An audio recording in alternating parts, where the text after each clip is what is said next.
Empat terdakwa ini bernama Himawan Santoso dan Henry Widyo Harjoko yang berstatus sebagai pegawai Inspektorat Lampung Timur, serta Firmansyah dan Suparmin yang berstatus sebagai anggota Ormas.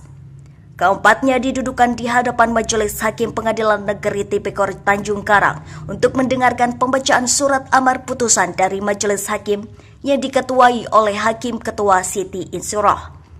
Dalam gelaran sidang kali ini, Majelis Hakim memutuskan untuk memberikan vonis hukuman kepada para terdakwa dengan hukuman penjara kepada seluruhnya yang selama 2 tahun, serta memberikan hukuman pidana denda sebesar 40 juta rupiah dengan subsidiar denda yakni penjara selama 2 bulan.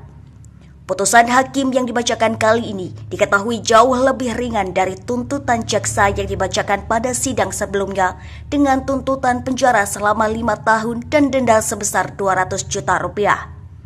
Pasal pemerasan yang disangkakan oleh jaksa pun tidak terbukti dilakukan keempat terdakwa. Hakim menyatakan seluruhnya terbukti sebagai penerima suap sesuai dengan pasal 11 yang tercantum di dalam Undang-Undang tentang Pemberantasan Tindak Pidana Korupsi. Jadi tuntutan jaksa penuntut umum itu pasal 12E. Dia diindikasikan pemerasan. Namun karena pembuktian ternyata hakim berpendapat lain,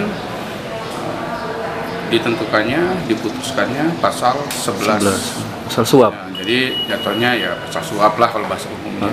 Dari amar putusan sendiri yang menyuap ada nggak? Ya jelas yang menyuap itu tetap harus jadi tersangka, kan gitu.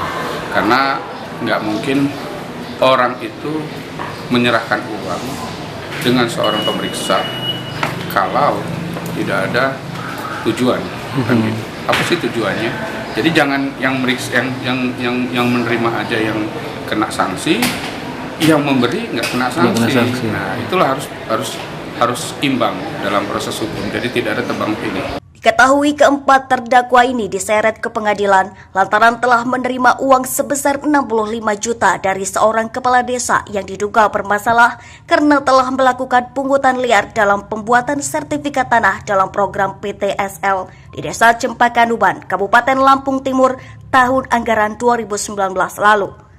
Dalam dakwaannya, Himawan dan Henry yang berstatus sebagai pegawai inspektorat menindaklanjuti pengaduan dari Firmansyah dan Suparmi terkait pungli yang dilakukan oleh Anto Budianto selaku kepala desa dengan bukti kwitansi pembayaran pengurusan sertifikat tanah dalam program PTSL tersebut.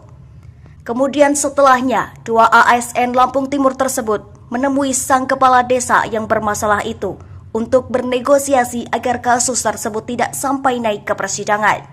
Dari pertemuan yang dilakukan, 2 pihak tersebut sepakat untuk menutup kasus pungli dengan nilai tukar kasus sebesar 65 juta rupiah. Dari Bandar Lampung, Tinus Ristanto, FSTV melaporkan.